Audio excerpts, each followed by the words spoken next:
Hello, wonderful audience. Thank you for choosing to spend your time with me. Hello and a warm welcome to our channel. Today, we're delving into aftermath of the Houthi takeover in Yemen. The aftermath of the Houthi takeover in Yemen refers to developments following the Houthis' takeover of the Yemeni capital of Sana'a and dissolution of the government, which eventually led to a civil war and the Saudi Arabian-led intervention in Yemen. After seizing the capital in September 2014, the Houthis Ansar Allah obtained the resignations of President Abdrabbuh Mansur Hadi, Prime Minister Khaled Bahah, and the cabinet in January 2015, and then moved to dissolve parliament and instate a revolutionary committee to govern Yemen on 6 February 2015. However, despite their military successes and an alleged alliance with the former ruling General People's Congress, the Houthis faced widespread domestic and international opposition to the coup, and they assented to United Nations-led talks on a power-sharing deal. At least one analyst went so far as to suggest the Houthis' declaration fizzled in the days after it was announced, although they have Ali Abdullah Saleh's political support. On 21 February 2015, 1 month after Houthi militants confined him to his residence in Sana'a, Hadi stepped out of the capital and travelled to Aden, the old capital of South Yemen. In a televised address from his hometown, he declared that the Houthi takeover was illegitimate and indicated he remained the constitutional president of Yemen. Hadi's ex-ministers were released by the Houthis on 16 March as a goodwill gesture. On 21 March, Hadi officially proclaimed Aden to be the temporary capital of Yemen until his pledged recapture of Sana'a.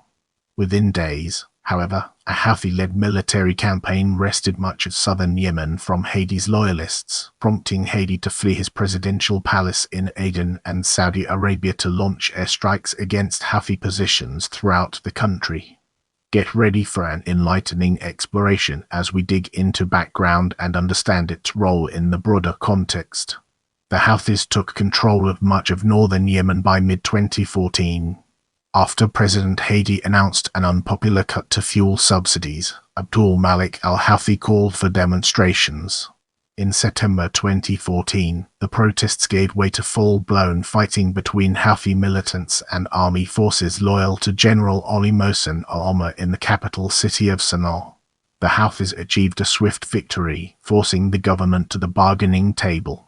In addition to rolling back the fuel subsidy cuts, they also obtained the resignation of Prime Minister Mohammed Ansar and significant control over the formation of a new unity government and constitution drafting process.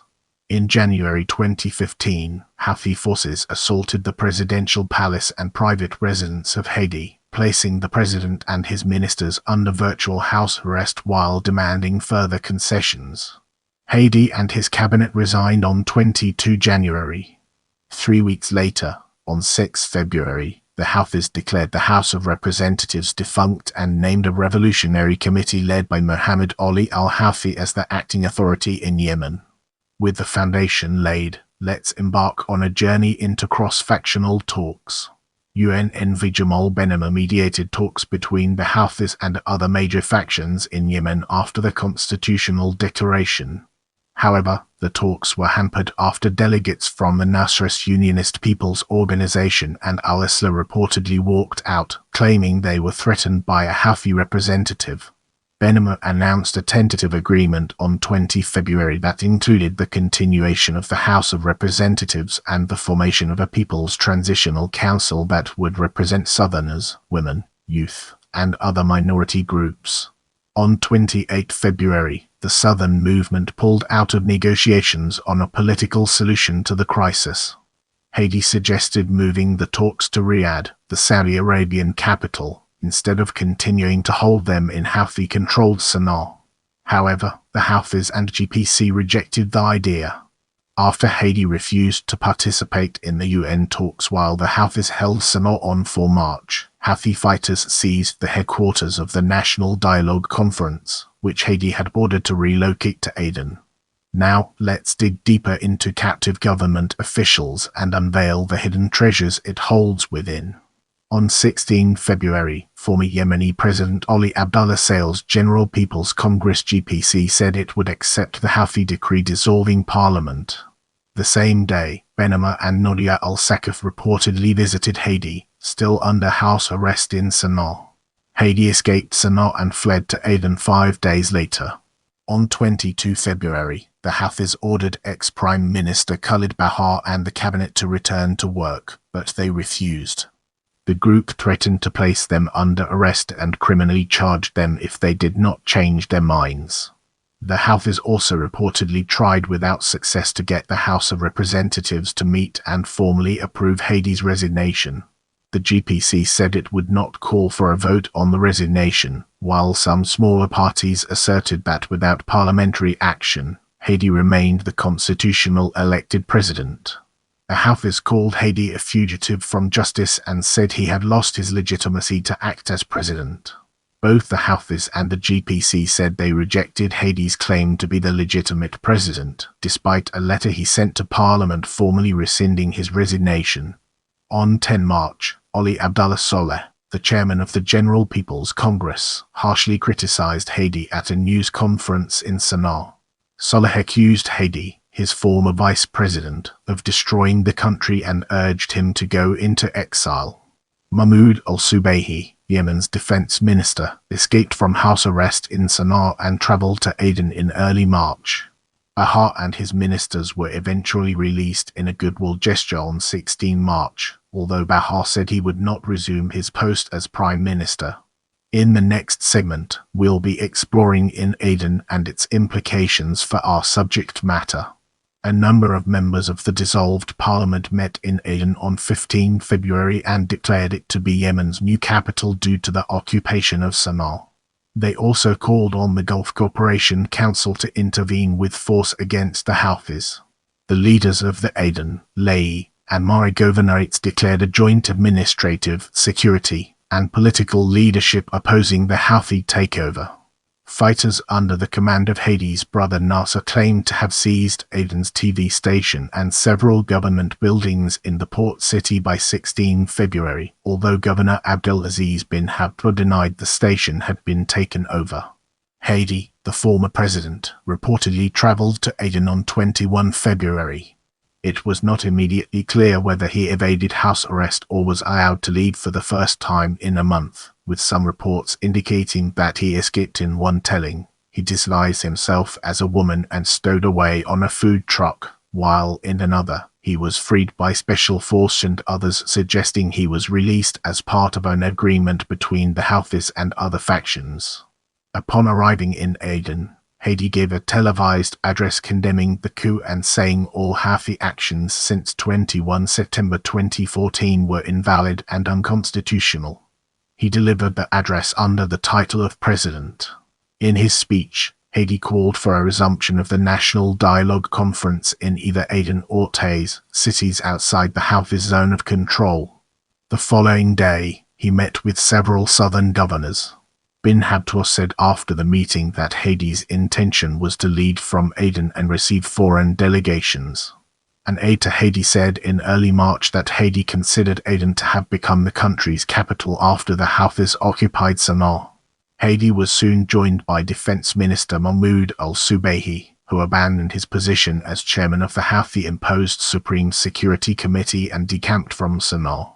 Although he established himself in Aden, Hadi was suspicious of Ali Abdullah Saleh loyalists and Houthi sympathizers even within his hometown. He issued a decree on 2 March reassigning General Abdul Hafiz al-Sakaf from the Special Security Forces in Aden to a bureaucratic position. However, al-Sakaf refused to comply with the decree, amid reports that he did not view Hadi as Yemen's legitimate president. After an attack on Aden International Airport by al-Sakaf's commandos, as well as a missile strike by a Houthi jet on his presidential palace, on 19 March, Hadi gave a televised address urging all factions to participate in mediated talks on the country's future in Riyadh and predicting that the Houthis' Iranian agenda would fail. On 21 March, he also officially declared Aden to be Yemen's economic and temporary capital due to the Houthi occupation of Sana'a, which he pledged would be retaken. Just days later, however, Hadi fled Aden as Houthi forces advanced on the city on 25 March. He arrived in Saudi Arabia the next day. Get ready for an exciting part as we dive into clashes. There were clashes in raiders, leaving 9 dead on 10 February after Houthi fighters attempted to take control of the city and encountered local resistance. 26 were killed in clashes between Houthis and Al-Qaeda-aligned Sunni tribesmen in the southern Al-Bayda Governorate on 14 February. The jihadist group Ansar Allah also took advantage of the power vacuum, capturing a military base in the Shabwa Governorate of southern Yemen. The Houthis clashed again with tribesmen in Al-Bayda after demonstrations in support of Hadi in several cities on 27 February. 3 separate Al-Qaeda attacks in Al-Bayda Governorate left at least 27 Houthis dead and more injured on 3 March. On 9 March, Al-Qaeda in the Arabian Peninsula AQAP seized control of Al-Mawfid in southern Yemen's Abiyan Governorate for several hours. A counterattack by the army later that day forced them out of the town. 4 soldiers and 7 Al-Qaeda militants were reportedly killed in the fighting. AQAP seized the Al-Houthi district on 20 March, again just for a single day, but 29 soldiers were left dead in a mass killing while the city was under jihadist control. A branch of the Islamic State of Iraq and the Levant later claimed responsibility for the massacre. Amid tension between the Houthis and several military commanders, Houthi fighters attacked the residence of General Mohammed Raja Laboda in Sana'a on 17 March, reportedly killing 1 guard and detaining 2 others. Major fighting in Aden broke out on 19 March, leaving more than a dozen dead, after pro-Saleh troops stormed Aden International Airport. Hadi loyalists counterattacked, retaking the airport and capturing the base of a rebel general in the city. In this part of the video, we'll be delving deeper into terrorism and analyzing its key components. 2015 Sana'a mosque bombings. Abdel Karim al-Kaiwan, a Houthi leader, was shot dead in Sana'a on 18 March 2015. Al-Qaeda said it carried out the assassination. 2 days later, the Islamic State of Iraq and the Levant claimed responsibility for 4 suicide attacks against Shia mosques with primarily Houthi congregations in Sana'a. At least 142 people were killed. Moving ahead, let's uncover the hidden gems within protests and discover their significance. After the raiders' clashes on 10 February, the following day, anti-Houthi activists held major protests in Taiz and other cities. Houthi fighters fired on protesters in Ib on 14 February, leaving 4 injured, and again on 21 February, killing an activist. After Hadi's flight from Sana'a to Aden, thousands protested in support of the deposed president in the capital city on 22 February. A similar demonstration occurred in Taiz. Secessionists also rallied in Aden to oppose Hadi's call for unity and national dialogue, chanting that Hadi was contemptible for not backing southern independence. Abdul Malik al-Houthi called for protests and demonstrations against what he alleged was foreign interference on the part of Saudi Arabia and the United States on 26 February. On 10 March, thousands reportedly protested in Sana'a calling for Ansar Allah, son of former President Ali Abdullah Saleh, to be nominated to the presidency.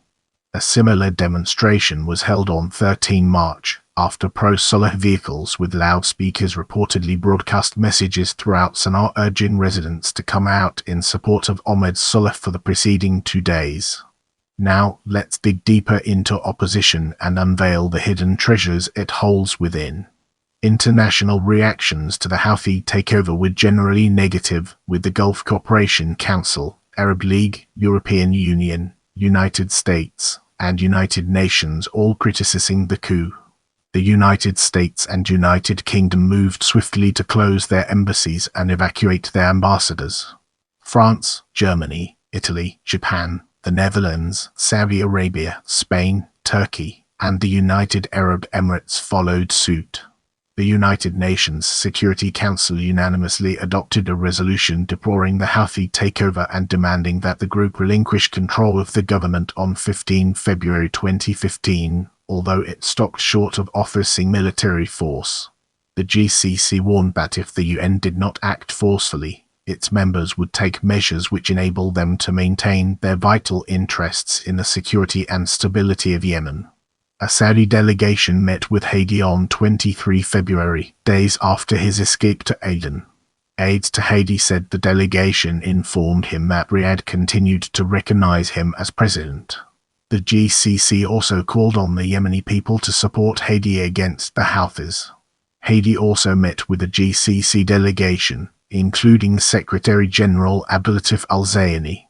On 26 February, the Saudi ambassador to Yemen relocated his mission from Sana'a to Aden. Abdul Malik al-Houthi responded by accusing Saudi Arabia of destabilizing the country and financing those who aim to hurt the people of Yemen. Bahrain, the United Arab Emirates, and Kuwait also announced they would relocate their embassies to Aden. On 10 March, al-Houthi claimed the Gulf states were working to facilitate the atmosphere for al-Qaeda in the southern provinces. The United States reportedly withdrew the last of its special forces from Yemen in March 2015. The United Kingdom followed suit, with its remaining troops being airlifted out of Sana'a. As we enter this new phase, let's uncover the impact of support on our broader topic. The government of Iran praised the Houthi uprising as an extension of the Iranian Revolution, with President Hassan Rouhani stating that the Islamic Republic was supporting peace and stability in Yemen. On 28 February, Houthi-controlled state media announced that Iran and Yemen signed an agreement to open direct flight routes between the two countries. The following month, a Houthi spokesperson said the group had secured pledges from Iran to provide oil to Yemen, expand its ports, and construct power plants in the country. In the upcoming section, we'll be shining a light on Saudi Arabia. After Riyad Yassin, Hadi's foreign minister, called on the Gulf Cooperation Council to assist the beleaguered government in Aden, Saudi Arabia began a military build-up on its border with Yemen in late March 2015, according to U.S. intelligence. On 25 March, Saudi Arabia began launching airstrikes in Yemen. Yemeni Houthi rebels asked UN to stop Saudi Arabian strikes against them follow continued blatant aggression on Yemen by Saudi. Brace yourself for an in-depth analysis as we navigate through United States and its far-reaching implications. According to Michael G. Vickers, U.S. Undersecretary of Defense for Intelligence, the United States established an intelligence relationship with the Houthis to counter al-Qaeda in the Arabian Peninsula. The U.S. ambassador to Yemen, Matthew H. Tower, met with Hadi after his escape to Aden and said the U.S. still viewed him as the legitimate president despite the Houthi takeover. However, the U.S. said it had no plans to relocate its shuttered embassy from Sana'a. Now, we shift our focus to Saudi intervention, a topic that deserves our attention. After the Battle of Aden Airport and Sana'a mosque bombings, the Houthi Revolutionary Committee declared on 21 March a state of general mobilization, in light of the actions of the pro-Hadi popular committees and terrorist elements. On 22 March, the Houthis seized Taiz without resistance, although Houthi gunmen reportedly fired into the air to disperse protests against their takeover. The group took control of the military airbase in the city and reportedly flew troops and materiel into the airfield. The Houthi advance was assisted by forces loyal to Saleh. The next day, Houthi forces were dispatched to Mocha, a major port on the Bab el-Mandeb Strait. The Houthi offensive advanced dramatically on 25 March, with the systematic falls of Al-Anad base, La'i, and Aden International Airport and the reported capture of Defense Minister Mahmoud al-Subaihi by Houthi fighters. Amid disputed reports that Hadi fled the country, Yemeni Foreign Minister Riyad Yassin called on Arab states to intervene in the country's crisis. Shakra on the Arabian Sea, east of Aden, fell to the Houthis on 27 March, giving the militants control of all land entrances to Aden. Fighting was reported on the outskirts of the provisional capital itself. By the start of April, Houthi and allied military forces had pressed into central Aden, taking control of the presidential palace on 2 April. Let's transition to Saudi-led a campaign and uncover its significance. Later that day, the Gulf states made a joint announcement that they would mount a military intervention against the Houthis, al-Qaeda, and Islamic State of Iraq and the Levant in Yemen. Saudi Arabia's ambassador to the United States announced the kingdom launched airstrikes against Houthi targets overnight. Egypt, Jordan, Morocco, and Sudan also joined the campaign, with Egyptian naval ships moving to block the Bab el-Mandeb Strait, and the United States declared it would provide intelligence and logistical support. Hadi arrived in Riyadh on 26 March, reportedly by way of Oman. He was greeted by the Saudi Defense Minister, Mohammed bin Salman Al Saud. If you want to see more videos like this, make sure to subscribe and turn on notifications.